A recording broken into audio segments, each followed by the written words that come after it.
how much of a coordinated, message, if one can use that word, does Africa need to have going to the US? And I ask because you say that it's time to come with facts at the table, make sure that everything you do is going to be benefiting the different countries. We've seen the continent speaking in different voices on a number of times when there would be conflict here, there would be issues there, and we see what appears to be a fragmented approach as far as the continent is concerned. How much more important now to have the continent speaking in a voice that says we are ready, that says we are now going to be having a unified approach that is going to benefit not only our countries, but the continent as a whole?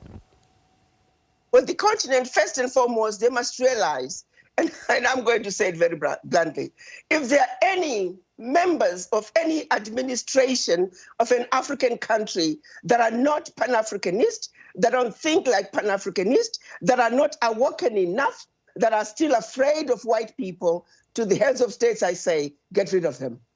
Because if you send those individuals who are still asleep, who are still colonized, they are the ones who are going to be scared. They're the ones who are going to think whatever deal is brought to us by the West is the deal that we should accept. So to the heads of states, I say, clean your administration. This moment is calling for Pan-Africanism.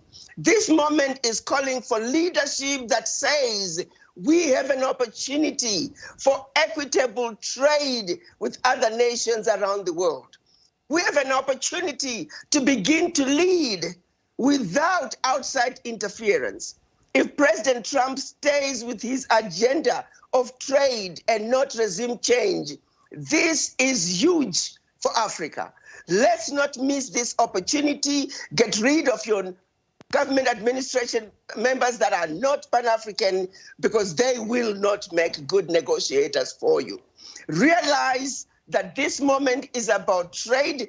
This moment should have been here decades ago after World War II.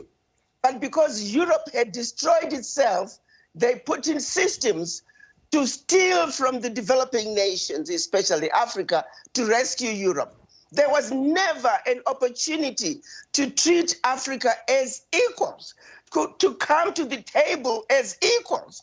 President Trump, for the Africans, he is creating that opportunity. So if African leaders miss out on that opportunity and get lost in the bravado, the loss is yours. You owe it to the people. Come to the table. Here is an opportunity to reclaim your natural resources for the benefit of your people. You do have a view by some who are saying that, the U.S. president doesn't see particularly the countries that he undermines as equals. In fact, for him, it is about showcasing how, the Make America Great Again, campaign for him continues, because they say that it looks like this is a president that's seen to be oppressing some, but also looking to be partners with others. And Africa is simply at the bottom of his list. How do you respond to those who are saying that he doesn't see Africa as equal partners? Actually, I don't think President Trump is doing it because he wants to rescue Africa. President Trump is negotiating the best deal that he can for his people. I'm simply saying, when you look at it, it actually becomes a side effect, a positive side effect, a positive outcome. While he is moving his America First agenda, while he is focusing on trade, it is now also coming up to be an opportunity for the African leaders to hit the reset button and make sure that they take advantage of the environment that's being created, the environment where the leader of the most powerful country in the world is saying it's about trade. End of story. Yeah. May the best man win. The question is, Africans, with this environment, are you going to make sure that you put your best foot forward? Do we have leaders currently in the continent who can do that? This is why we are saying you need to wake up and recognize this moment. My biggest fear is people are going to get caught up in the bravado.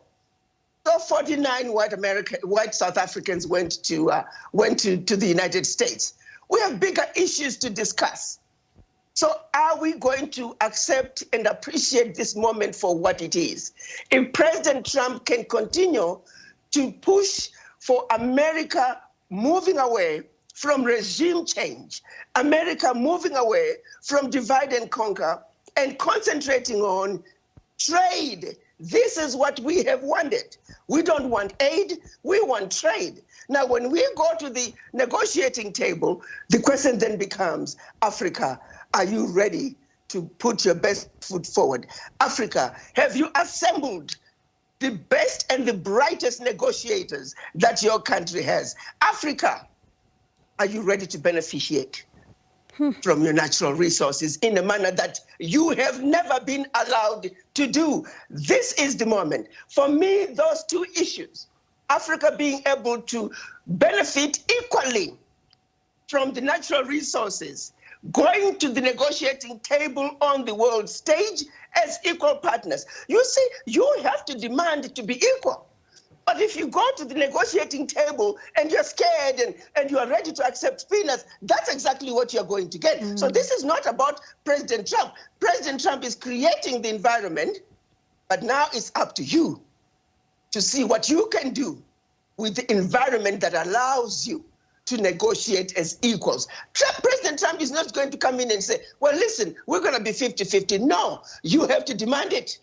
He's going to come in and say, I want 90% of your minerals. And if you're stupid enough to accept it, then the joke is on you. President Trump is saying America first. African leaders must all say their countries first. Go to the negotiating table as equals. Second issue that I'm also saying when it comes to President Trump's foreign policy, the second issue of abandoning regime change in Africa, that is huge. Single-handedly, that is what has destroyed African leaders. That is what has made African leaders fail in their abilities to rule effectively. So yes, going to the table as equal partners, and two, abandoning divide and conquer, abandoning regime change.